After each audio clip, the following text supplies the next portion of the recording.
Toyota Prius air conditioner, blend door, diverter door, actuator motor, servo motor. Hey, welcome to St. Auto.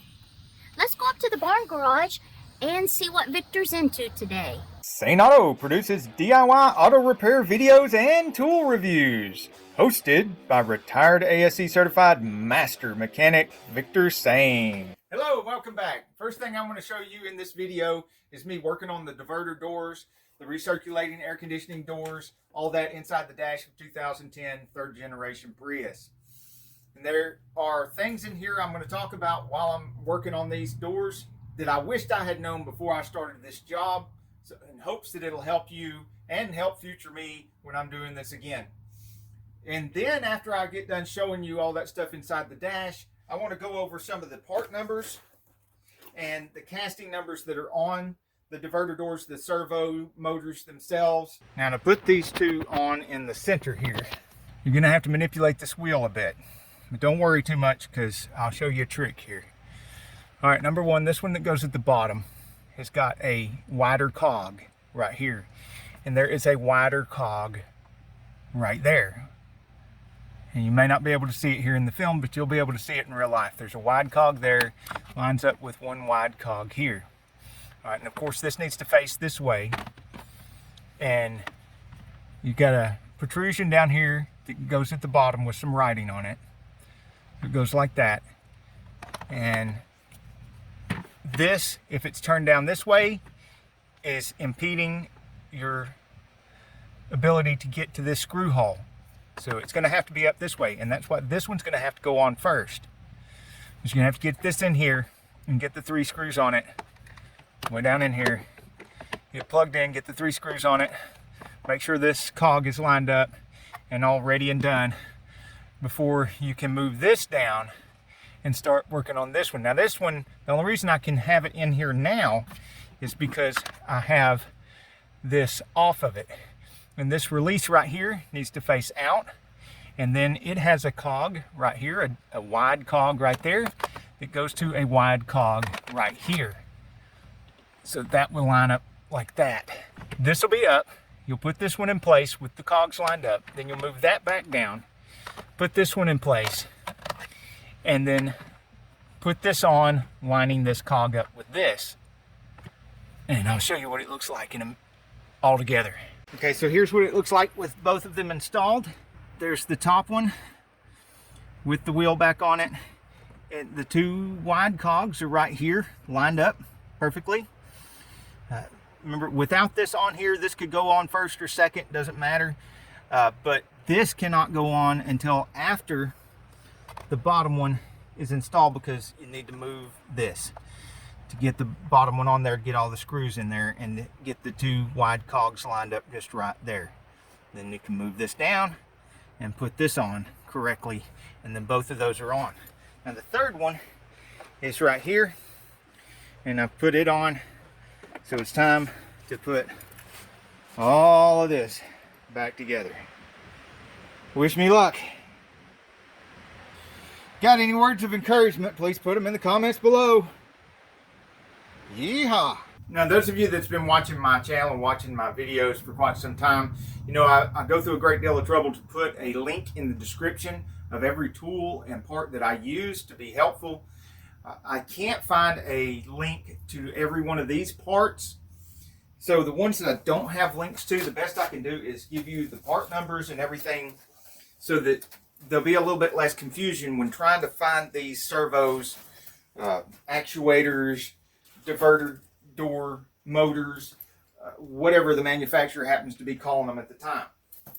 We're going to start with this one that's near the bottom of the heater core, and it looks like this, and it's got the small gear on it.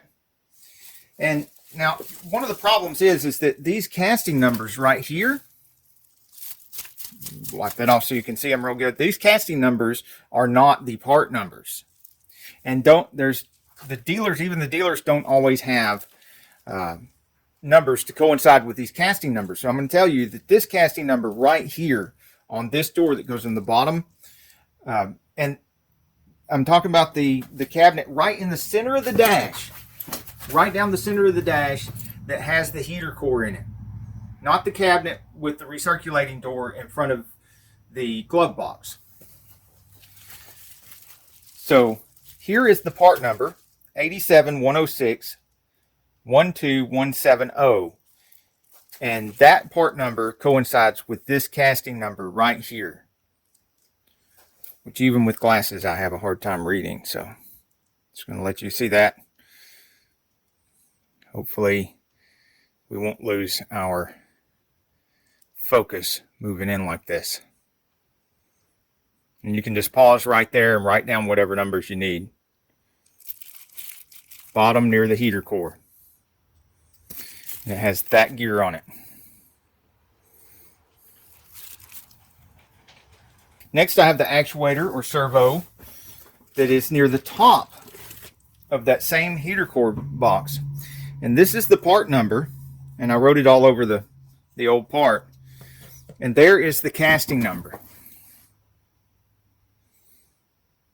And this one is easier to read. It looks like it's a 063800-0172 PLS. And that is the casting number. The part number is 87106-02200. And if you need to look at it, this is the gear that goes with this servo motor or actuator motor. And you have this hump right here, and the crankshaft sticks out the other side, opposite side of where this hump is. And that was the OEM part number, and I have a bonus for you. This is an aftermarket replacement for that same actuator motor. You see it's brand new. It has a different casting number on it, but the hump is still in the same place related to the crankshaft sticking out the other side. And there it is made by Four Seasons, and their part number is 73300. And they call it an actuator, not a servo motor. Last but not least, we have the motor or servo or actuator for the recirculating door, which is the big piece of cabinet that I took out of the dash right behind the glove box. And it is for, you know, fresh air or recirculating air. And it's where all the rats and stuff in my other video, the rats and mice came in and they set up a nest right on top of the filter. And there's the casting numbers right there.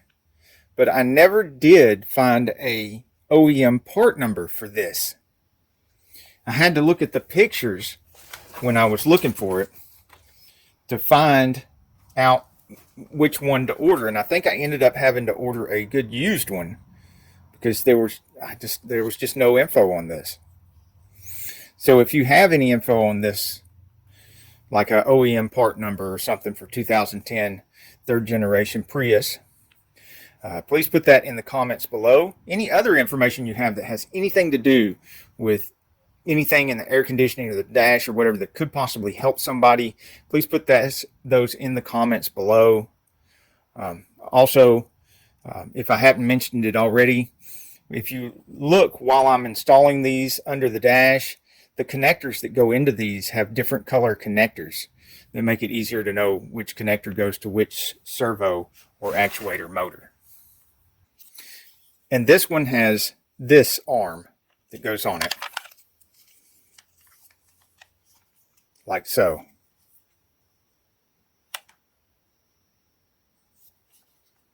And the release is right there. You push it away from the crankshaft while you pull it off of the little crankshaft, and you can see there's a little divot right there. I hope you can see. Thank you so much for commenting on our videos, and there are lots more information on Prius repair in our hybrid repair playlist. Hey, if you like this video, we got a whole lot more. We got tool reviews, we've got repair videos, we've got show car videos, hot rods, mod rods, you name it. If it's got wheels on it and an engine, it's probably on this channel. So subscribe, like, and binge watch Sane Auto. Binge watch Sane Auto.